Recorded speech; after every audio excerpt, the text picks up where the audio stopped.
Hey YouTube, hopefully just a quick one, sort of a check-in. It's been a while since I've posted some stuff. I've got a lot of footage of Donna the Diesel, and we had kind of a kerfluffle with that, so I'm gonna try to get that video edited and put up.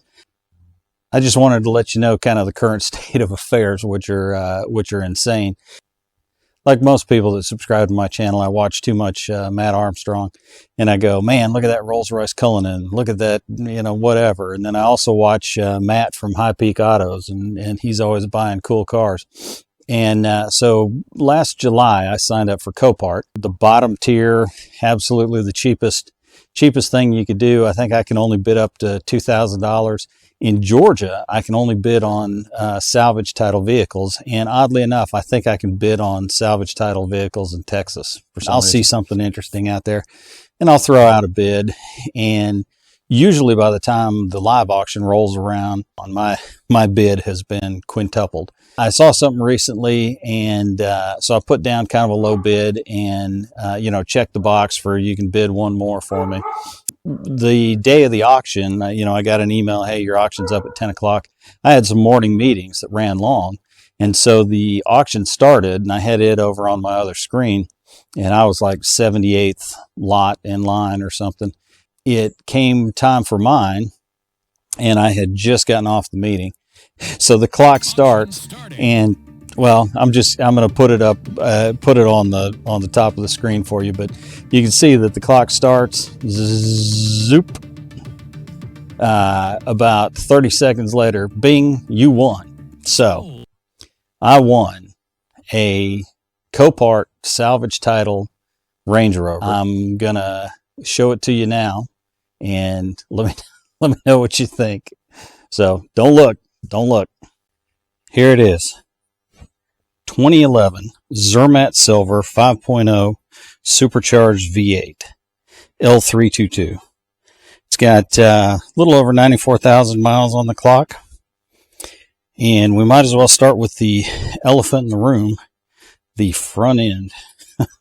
Oddly enough, they call this non-collision damage.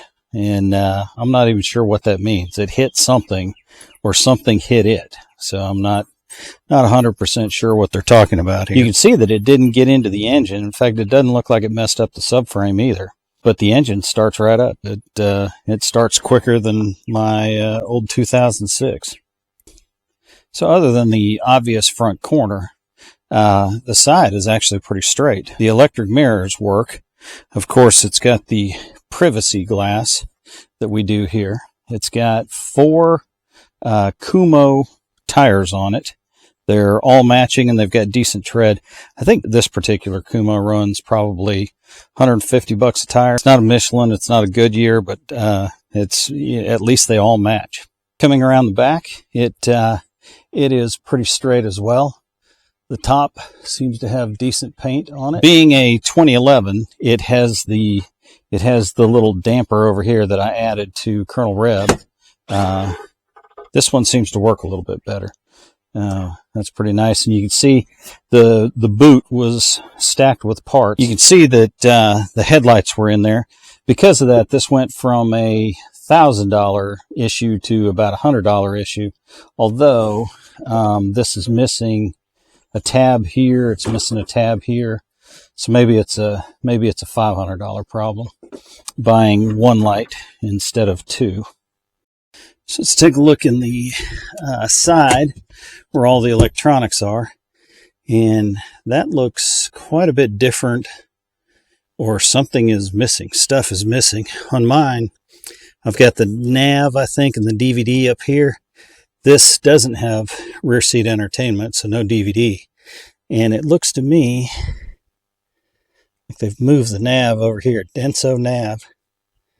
I think mine has a subwoofer there. So that's different. This is the Bluetooth module, which is interesting because I couldn't get it to connect. Couldn't get my phone to connect earlier. Let's see, looking down in there, I don't see any obvious water, and there really doesn't look like any corrosion. So things should be in pretty good shape. So coming up the passenger side, it isn't quite as good as the driver's side. Everything looks okay, right up to the point of the gills. I've got the gill and I've got the little body panel down there, and so that was nice prize to find in the boot. Under the bonnet, it is familiar and very different. So this is obviously being a V8. We've got two air cleaners. Now they have changed. Back here, the lug is no longer here, or at least the charging port or the jump port and the lug that I can find. If you know something different, let me know. So this thing only came with one key. Back in its deep dark history, it was an auction car. There's another key floating around in there, but it doesn't seem to do anything. To me, it looks like a 2007, 2008 key. So I'm going to hop in and start it up and let y'all listen to it.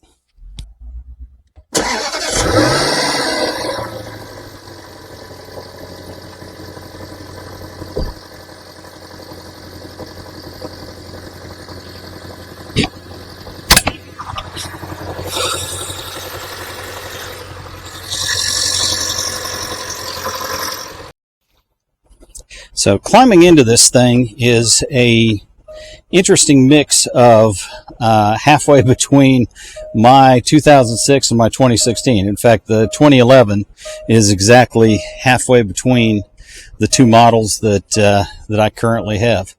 And so the steering wheel is a little bit closer to a 2006, but it still has elements of the 2016. So you can see we got a million things blinking. That isn't really surprising considering the fact that it is that there's no front end on this. The digital dash is much closer to the L405 than the L322, and you can see that we've got about a little under 94,200 on here. This has push to start, and the key in my L405 is down here. So it's got push to start. The infotainment center looks somewhat modern compared to the 2006, but it is oddly sparse. So the navigation does work. We saw that Denso navigation in the back.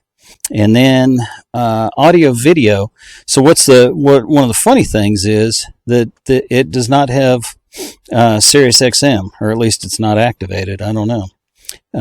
Phone, it acts like it doesn't have a Bluetooth, but I saw it in the boot. So I'm not sure what the deal with that is. In 2007, they added these vents up here. They changed the infotainment center. These vents became smaller, and they changed the dials. I kind of like these knobby dials, very steampunk or agricultural, as they say. All of the climate controls are here. In the 2006, there's also the height controls are down here. I like the fact that they still have an analog clock down here. The cup holders went from the funky cup holder to a dual, more traditional looking cup holder. But unfortunately, with that, you lost the cup holder over there, which is one of my favorite features of the Range Rover. The gear shift lever looks about the same. It actually feels a little bit different. The détentes seem to be a little bit smoother, and when you go into manual shift, it just feels a little bit different. The terrain response came in 2007 with this facelift, and they moved the height controls from the dash up here to down here, very similar to the L405. You've got height control, hill descent control, and then your high-low gear selector, and you've got the terrain response like you do in the L405. I'm going to get into low so I can show you some of that. You got to be in neutral, and then you select low range over here. And we are in low. Shifts in just quiet as can be. That's much quieter than my 2006. So we are in normal mode. And if you switch, it says grass, gravel, snow. and you can see that the locking differential lights up. You can't tell it, but we're also lifting up. So we're going into off-road height. Into mud and ruts, you can see the differentials still show up. Sand, and then rock crawl. And if I put it in gear, you'll notice that the transfer box locks up. I haven't been able to get the rear diff to lock up, but I'm sitting still in my driveway, so I'm not going to fault it too much for that. This appears to have never been smoked in, which is good. The electronic parking brake doesn't work. That is one of the many faults on the dash.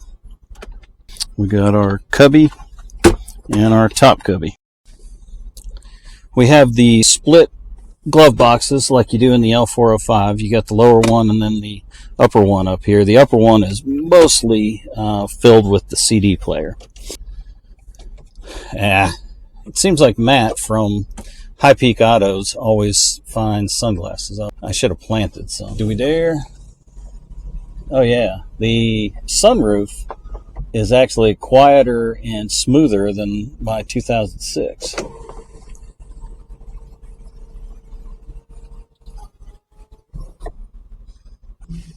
Let's take a look in the back.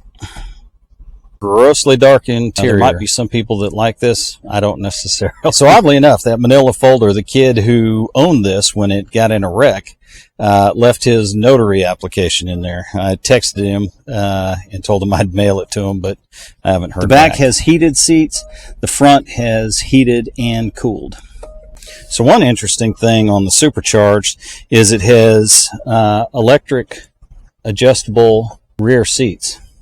In my 2006, the rear seats don't adjust at all, and in the 2016, they're manual adjust. Kind of another interesting feature on the passenger side, on the door, move the front passenger seat forward and backward. So I guess if you are being driven, then you would sit over on this side. Here's the second key that I talked about. No markings on it. I'm not sure if there's supposed to be a BMW symbol right there. There's some markings in here that I'm gonna have to look at a little later. To me, though, this looks like a 2007 to 2009 key, where they had a key up in the dash where it's now a push button. So that's pretty much the rundown of the 2011 L322 5.0 Supercharged. Down in the comments, let me know. Is it worth putting back together? A clean title 5.0 Supercharged would be worth probably 10 or 11 grand. With a rebuilt title, which is a lot of government paperwork, you know, is that enough of a scarlet letter that it drops it down to 5 or 6, or is it still worth 6 or 7? If it's as low as 5, it's probably not worth it. If it's 7, yeah, it's probably still worth it. So let me know your thoughts in the comments below. Hit that like button if you want to. Subscribe. I'm at 260 or so, and it blows my mind. So thank you for all that. I think my time's about up. I thank you for yours. We'll see you on the next one, YouTube.